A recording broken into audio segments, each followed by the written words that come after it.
Audio leaks کا معاملہ جاری ہے اور آج تحریک انصاف کی رہنما یاسمین راشد کی سابق سی سی پی او لاہور غلام محمود ڈوگر کے ساتھ گفتگو لیک کر دی گئی، جس میں وہ ان سے کسی اچھی خبر سے متعلق دریافت کر رہی ہیں۔ جی میڈم السلام علیکم۔ السلام علیکم ڈاکٹر صاحب، کیا حال ہے والو؟ جی اللہ کا شکر، بالکل ٹھیک ٹھاک۔ وہ چنگی خبر دسو نا، آرڈر ہو گئے نا؟ نہیں ابھی تک نہیں ملے آرڈر۔ انہوں نے ارادہ کی ہے، میں ویسے پوچھ رہی ہوں۔ نہیں وہ تو سپریم کورٹ سے آرڈر ہونے ہیں، وہ تو انشاءاللہ جیسے ہوں گے تو مل جائیں گے، ہمارے بندے بیٹھے ہوئے ہیں وہاں پر۔ اچھا، وہ ڈاک صاحب جاتی ہے نا جج صاحب، وہ سائن کرتے ہیں اس پہ۔ ہاں اچھا اچھا اچھا تو کورٹ ٹائم پہ تو نہیں کرتے نا، تو کورٹ ٹائم کے بعد ہی کرتے ہیں۔ اچھا، کیونکہ خان صاحب کافی کنسرن تھے۔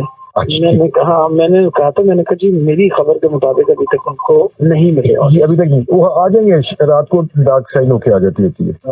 آج ہماری رات خاموشی سے گزر جائے گی، میں ویسے پوچھوں۔ اللہ تعالیٰ خیر کرے، اللہ تعالیٰ کرم کرے۔ اچھا، میں نے کہا مشکل سوال آپ کو ڈال دیا آتے ساری۔